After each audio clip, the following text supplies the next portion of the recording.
40,000 points sa kasaysayan ng NBA at first NBA player sa history ang ginawa ni LeBron James.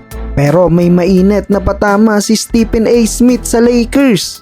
Well, sa laban ng Lakers versus Denver Nuggets kung saan nakuha ni King James ang kanyang first ever 40,000 points in NBA history. Under 10 minutes ng second quarter nang naitala ni LBJ ang history na to mula sa driving layup ni LeBron James. Standing ovation ng lahat ng nanonood, tuwang-tuwa at nasaksihan nila ang makasaysayang record ni LeBron. Sa pagtatapos ng first half, in control ang LA Lakers. Double-double ang apat sa starting five ng Lakers habang sa Denver Nuggets naman si Nikola Jokic ang nagbuhat sa first half.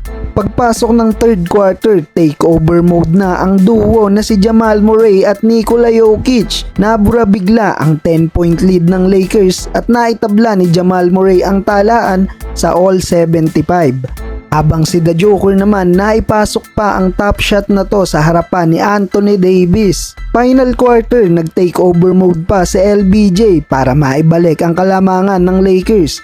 Pero biglang nagtuloy-tuloy ang run ng Denver Nuggets at tuluyang lumobo ang kalamangan ng Denver dahil kay Jamal Murray. At sa huli, talo ang LA Lakers sa likod ng double-double performance ni Nikola Jokic, 33 points, 10 rebounds. Simula nang walisin ng Nuggets ang LA Lakers noong conference finals, hindi pa nakakaisa ang Lakers. Kaya mainit ang naging komento ng batikang NBA broadcaster na si Stephen A. Smith na every time na lang may special na araw sa kasaysayan ng franchise ng Lakers, palagi na lang kinakapos ang purple and gold. Tulad na lang ng matalo ang LA Lakers sa Denver Nuggets sa paghaharap nila sa araw ng pag-unveil sa statue ng NBA legend Kobe Bryant.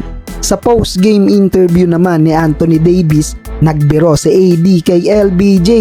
Kailangan na daw itigil ni LeBron ang pag-beat ng mga records dahil sa tuwing gagawa si King James ng historical records, nauuwi sa talo ang LA Lakers. Pero ang nagpahirap sa purple and gold walang iba kundi si The Joker. Inamin ni LeBron na ang biggest threat ng Denver Nuggets ay si Nikola Jokic. Hirap din depensahan ng LA si The Joker, isa din sa threat ni Nikola ang kanyang mismong passing skills. Sa tuwing may double team, agad nakakagawa ng play si Nikola Jokic mga idol.